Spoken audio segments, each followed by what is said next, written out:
ये जो नाम है ना मेरे पीछे लिखा हुआ, ये कोई हॉरर स्टोरी नहीं दिखाने या सुनाने जा रहा मैं, ये खबर है और इस खबर को समझना बहुत जरूरी है। इसलिए जरूरी है क्योंकि कोरोना वायरस अपना रूप बदलता चला जा रहा है और एक बार नहीं कई कई बार रूप बदल रहा है।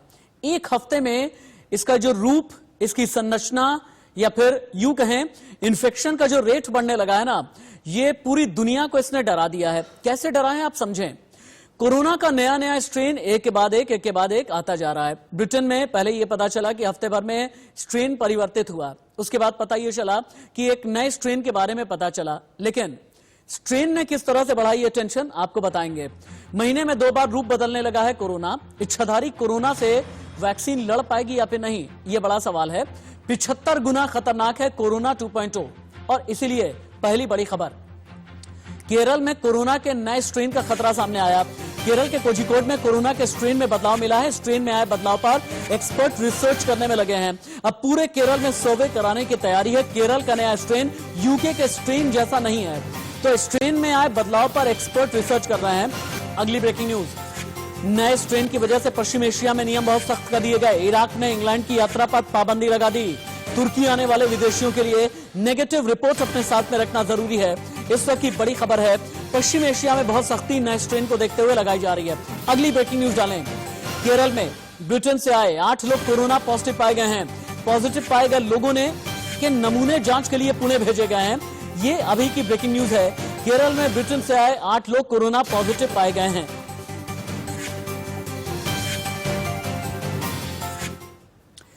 अब आप ये समझें कि कोरोना के नए स्ट्रेन की वजह से अभी तक तो ब्रिटेन या यूरोपियन कंट्री में कितनी दहशत है ये हमने आपको बताया था।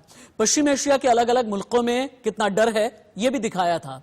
लेकिन भारत में टेंशन क्यों है नए स्ट्रेन की वजह से, आप ये जानें।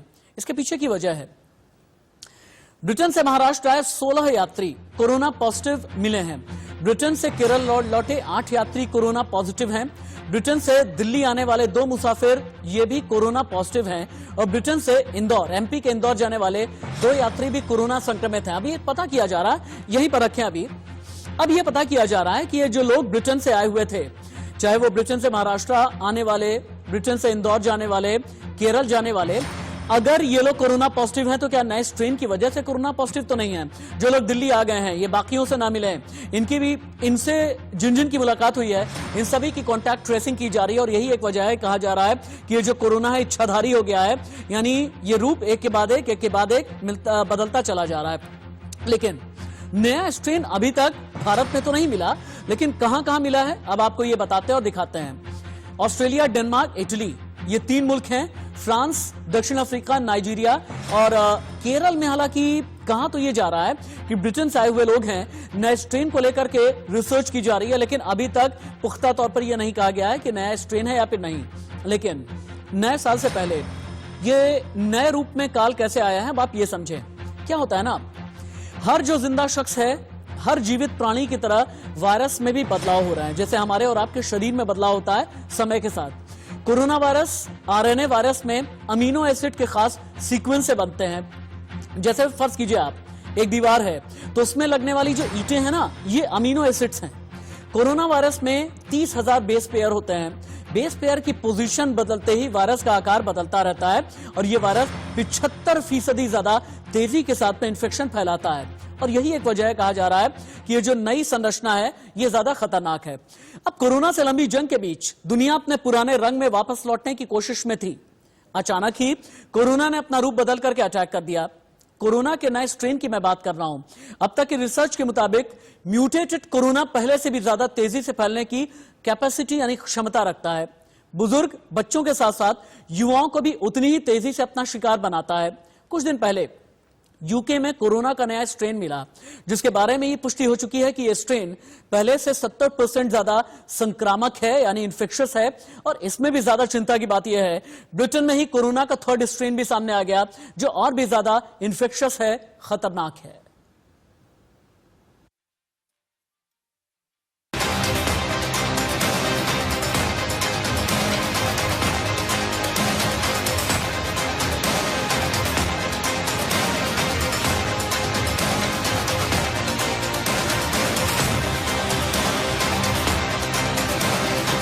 होशियार, खबरदार, सावधान। दुनिया में आया कोरोना के नए स्ट्रेन के बाद एक दूसरा वेरिएंट जो है पहले से भी ज्यादा खतरनाक, खौफनाक और super duper spreader. Corona virus के इस नए स्ट्रेन ने ब्रिटेन को इतना स्ट्रेस दिया कि लंदन वीरान और सुनसान सा हो गया है। नया स्ट्रेन दुनिया में फैले स्ट्रेन से 70% से ज्यादा आक्रामक है और इसका सबूत ब्रिटेन में कोरोना के आंकड़े भी दे रहे हैं। ब्रिटेन में नया स्ट्रेन मिलने के बाद दुनिया के कई देशों ने ब्रिटेन पर दोबारा यात्रा प्रतिबंध लगा दिया है और नए स्ट्रेन को लेकर स्ट्रेस में भी है। लेकिन तभी मंगलवार को ब्रिटेन में एक नया और पावरफुल स्ट्रेन सामने आ गया। पहला स्ट्रेन 70% से ज्यादा आक्रामक था। अब जो नया स्ट्रेन मिला है वो उससे भी ज्यादा आक्रामक है। ब्रिटेन में जो 2 लोग इस स्ट्रेन से प्रभावित हैं वो हाल ही में दक्षिण अफ्रीका से लंदन लौटे थे। माना जा रहा है कि सबसे पहले दक्षिण अफ्रीका में ही नया स्ट्रेन मिला है। अब ऐसे में ब्रिटेन में मिला कोरोना नया स्ट्रेन सुपर स्प्रेडर है तो दक्षिण अफ्रीका वाला स्ट्रेन उससे कई गुना आगे है। We've discovered a new, more contagious virus, a variant that is spreading at a dangerous rate. इन दोनों नए स्ट्रेन के बारे में अभी तक जो जानकारी सामने आई है उसके मुताबिक दोनों स्ट्रेन में N501Y नामक म्यूटेशन हुआ जो शरीर की कोशिकाओं को प्रभावित करता है। दक्षिण अफ्रीका और ब्रिटेन का स्ट्रेन एक दूसरे से मिलता जुलता है। दक्षिण अफ्रीका में मिला स्ट्रेन कितना संक्रामक है ये तो पता नहीं लग पाया है, लेकिन ब्रिटेन में मिले स्ट्रेन से ज्यादा संक्रामक है। दोनों स्ट्रेन पुराने स्ट्रेन से ज्यादा संक्रामक है। कोरोना वायरस का नया स्ट्रेन आने से अब दक्षिण अफ्रीका में भी कोरोना तेजी से फैलने लगा है। देश के कई हिस्सों को इसने अपनी चपेट में ले लिया है। डॉक्टर्स का कहना है कि पुराने स्ट्रेन के मुकाबले नए स्ट्रेन सुपर स्प्रेडर जरूर है लेकिन खतरनाक नहीं। दरअसल नए स्ट्रेन तेजी से फैलते जरूर हैं लेकिन उनमें लोगों को बीमार करने की क्षमता ज्यादा नहीं है और जो वैक्सीन बने हैं वो नए स्ट्रेन पर भी कारगर हैं। नया स्ट्रेन मिलने के बाद दुनिया में पैनिक है। भारत समेत दुनिया के कई देशों ने ब्रिटेन से दूरी बनानी शुरू कर दी है और ऐसे में जरूरी है सतर्क और दूरी बनाकर रहना। निष्ठा और स्वाति के साथ ब्यूरो इनपुट्स, इंडिया न्यूज।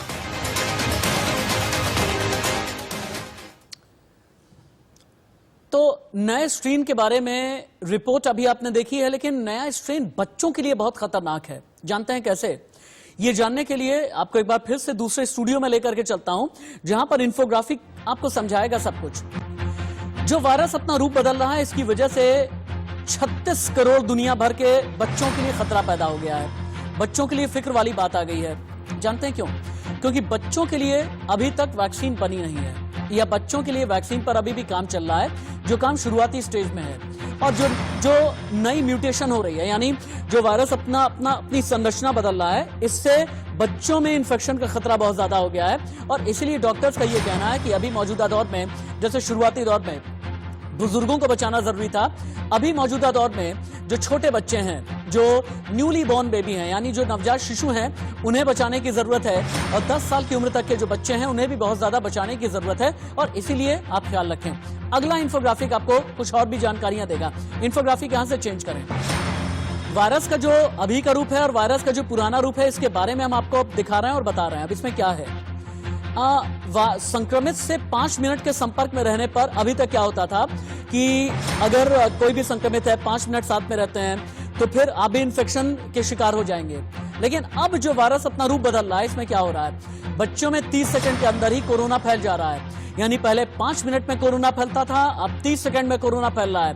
पहले बुजुर्गों को ज्यादा खतरा होता था, अब बच्चों को ज्यादा खतरा पैदा हो रहा है। और यही एक वजह है कि आपके लिए समझने की जरूरत है, आपके लिए सावधान, सजग और सचेत रहने की जरूरत है। अब आगे की चीजें समझे आप। ये तो बात हो गई कोरोना के नए स्ट्रेन की, लेकिन अभी भी कई ऐसे लोग हैं जो वैक्सीनेशन को हलाल और हराम के बीच में रखने की कोशिश कर रहे हैं और अपना फायदा उठाने की कोशिश कर रहे हैं। अब ये हलाल और हराम की लड़ाई आज के दिन कहां तक पहुंच गई है, अब आप ये समझें। पिछले 1 हफ्ते से मैंने आपको कई रिपोर्ट दिखाई है। इंफोग्राफिक आपको बताएगा कि अब क्यों हम ये कह रहे हैं कि मजहब नहीं सिखाता वैक्सीन पर पैर रखना। क्यों? अक्टूबर में सबसे पहले वैक्सीन का धार्मिक मुद्दा उठा। इंडोनेशिया के डिप्लोमेट और मुस्लिम धर्मगुरु चीन गए। इंडोनेशिया के नागरिकों के लिए वैक्सीन की डील करने के लिए लोग गए थे। तब धर्मगुरुओं ने जिलेटिन वाली वैक्सीन से इनकार कर दिया था। जिलेटिन को लेकर वैक्सीन का विरोध पहली बात नहीं है। इससे पहले भी वैक्सीन का मुस्लिम देशों में विरोध हुआ है, लेकिन अब आपके लिए यह भी जानना जरूरी है कि जिलेटिन होता क्या है, जिस पर विवाद है। कोलेजन प्रोटीन से बनता है जिलेटिन।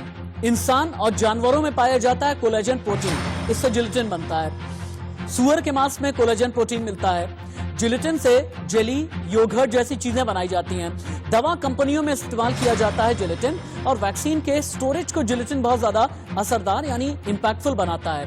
कई कंपनियों ने पोक फ्री वैक्सीन का भी दावा किया है।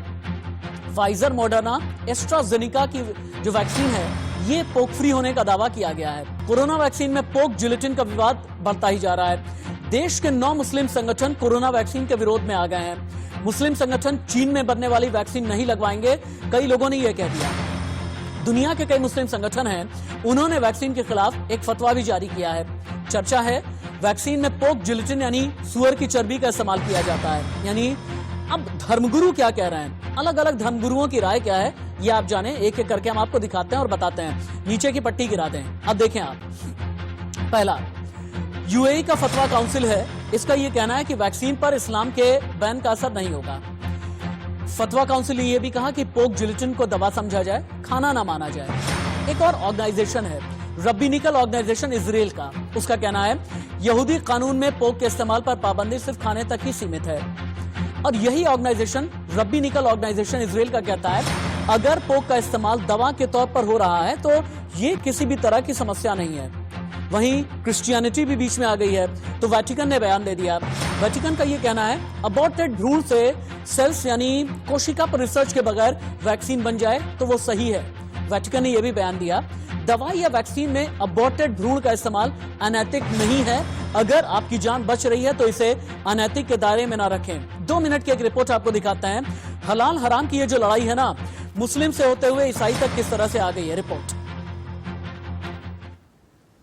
के नजदीक हराम है, हराम है, हराम है।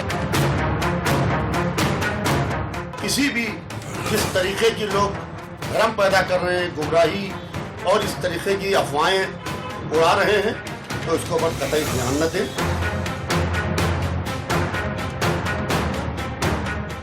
कोरोना वैक्सीन पर छिड़ा धर्म युद्ध।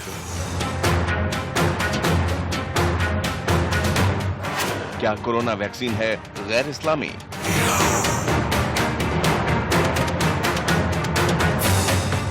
मुसलमानों के नजदीक हराम है, हराम है, हराम। चर्बी की अफवाह पर वैक्सीन का विरोध क्यों?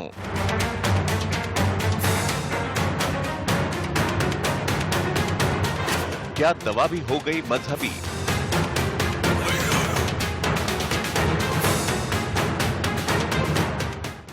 अमेरिका, इंग्लैंड, रूस और भारत वैक्सीन पर रेस लगा रहे हैं। इस रेस में चीन भी शामिल है, लेकिन चीन और बाकी देशों में एक बड़ा फर्क है। ये अंतर है रिसर्च डॉक्यूमेंट्स का।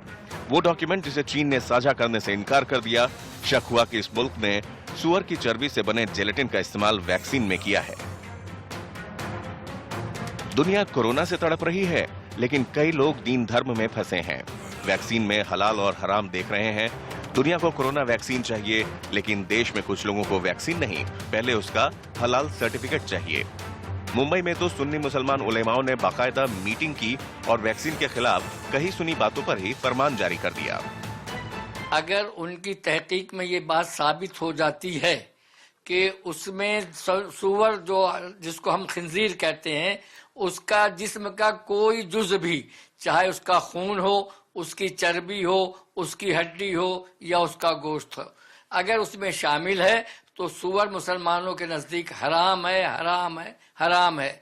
लिहाजा उन हजरात की जो तहकीक है और उसमें सूअर पाया जाता है, तो मैं उस फैसले की तायद करता हूँ। मुसलमानों को उससे परहेज करना चाहिए। हराम मुसलमानों के लिए कभी जायज नहीं हो सकता। ऐसे संगठन वैक्सीन के खिलाफ माहौल बना रहे हैं। ये बता रहे हैं कि वैक्सीन में सूअर के अंशों का इस्तेमाल हुआ है, जो इनके मुताबिक इस्लाम के खिलाफ है। इसलिए ये वैक्सीन मुसलमानों को नहीं लगाई जा सकती। इनकी बातों को सुनकर आप हैरान रह जाएंगे। हिंदुस्तान में कोई ज्यादा मौत नहीं हुई है, तो ये कहना कि इंतजार कर रहे थे और ये कर रहे थे, ये तो बहानेबाजी है। देखिए, आज तक हिंदुस्तान में हमने लोगों से मिलना जुलना बंद कर दिया, हाथ मिलाना कम कर दिया। क्या ये भारत की मुस्लिम आबादी में भ्रम फैलाने की कोशिश है, वो भी उस वक्त जब वैक्सीन लगने का सब इंतजार कर रहे हैं। वैक्सीनेशन का प्लान रेडी है, लेकिन जान बचाने वाली वैक्सीन को धर्म की कसौटी पर आंका जा रहा है। वैक्सीन लगने से पहले ही ऐसे हालात बनाए जा रहे हैं जिसमें वैक्सीन को कई उलेमाओं और मुस्लिम संगठनों के सर्टिफिकेट की जरूरत पड़ेगी। ये लोग चीन की वैक्सीन का उदाहरण दे रहे हैं।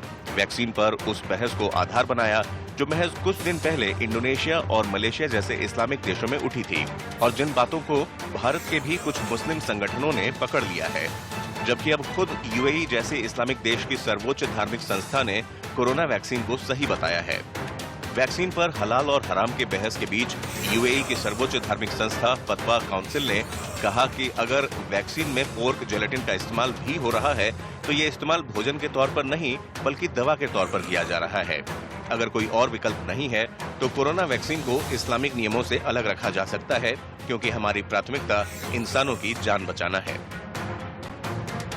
अब मुस्लिम चाहे इंडोनेशिया के हों, मलेशिया के हों या फिर भारत के, सब अरब देशों की तरफ देखते हैं। ऐसे में अगर उनके इस्लामिक विद्वानों के अनुसार कोरोना वैक्सीन से कोई धार्मिक संकट नहीं है और सबसे पहले इंसानियत पर आए संकट से लड़ना है, तो भारत में मुस्लिम धर्म गुरुओं को ये बात समझनी चाहिए जो वैक्सीन का हलाल सर्टिफिकेट मांग रहे हैं। स्वाति मिश्रा के साथ ब्यूरो इनपुट्स, इंडिया न्यूज।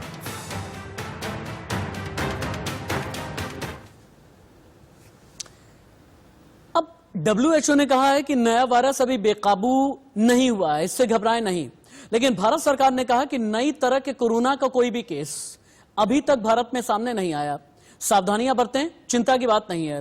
लेकिन इन सब के बीच साइंटिस्ट, वैज्ञानिक मानते हैं कि कोरोना के नए स्ट्रेन का संक्रमण पहले से 70% से ज्यादा तेजी से फैलने लगा है। ये बुजुर्ग और बच्चों पर ही नहीं, युवाओं पर भी उतनी ही तेजी से असर करता है। उन युवाओं पर ही जिन्हें पहले से किसी तरह की कोई बीमारी नहीं है। ऐसे में आपके लिए कोरोना के म्यूटेटेड वर्जन को लेकर जागरूक रहना बहुत जरूरी है। आखिर वायरस की म्यूटेशन की प्रक्रिया होती क्या है, कोरोना के बदलते रंग रूप को देखते हुए किस तरह के इंतजाम की जरूरत है, देखिए।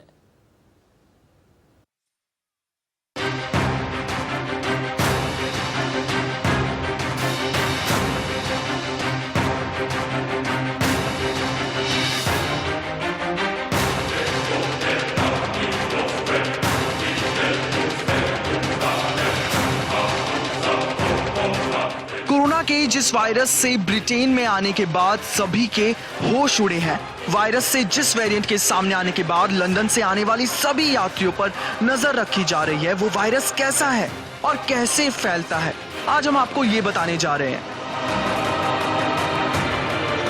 तो सबसे पहले ये जानिए कि नए वायरस का नया स्वरूप क्या है। इस नए वायरस को नाम दिया गया है VUI 2020-12/01। वैज्ञानिकों ने इसे एक नई पहचान दी है। दूसरा नाम है B.1.1.7। कोरोना वायरस का ये नया स्ट्रेन लंदन और दक्षिण पूर्वी इंग्लैंड में तेजी से फैल रहा है। लेकिन ये नया वायरस आया कैसे, ये समझिए। वायरस का स्वरूप बदलना कोई नई बात नहीं है। कोरोना वायरस महीने भर में 1 या 2 बार अपना स्वरूप बदलता रहता है। लेकिन आप ये जानकर हैरान होंगे कि वायरस का नया स्ट्रेन सामने आया है। उसने 20 से ज्यादा बार अपना स्वरूप बदला है। अगर 20 से ज्यादा बार अपना स्वरूप बदलने लगे वायरस, तो उसे इच्छाधारी कहेंगे ना आप। और यही एक वजह है कि हम आपको सावधान करने की कोशिश कर रहे हैं। अगर वायरस अपना रूप बदल रहा है, हालांकि वैक्सीनेशन शुरू बहुत जल्दी, जैसा कि भारत सरकार ने कहा है कि जनवरी के किसी भी हफ्ते में टीकाकरण शुरू हो जाएगा। लेकिन टीकाकरण हो जाने का मतलब यह नहीं है कि आपको संजीवनी मिल गई। आपको सावधानी रखनी है। अभी भी याद रखें, कोरोना के साथ ही जीना है, हाँ, लेकिन सावधान रह करके, खुद बच के, बाकियों को बचा करके, क्योंकि कोरोना अब इच्छाधारी हो चुका है।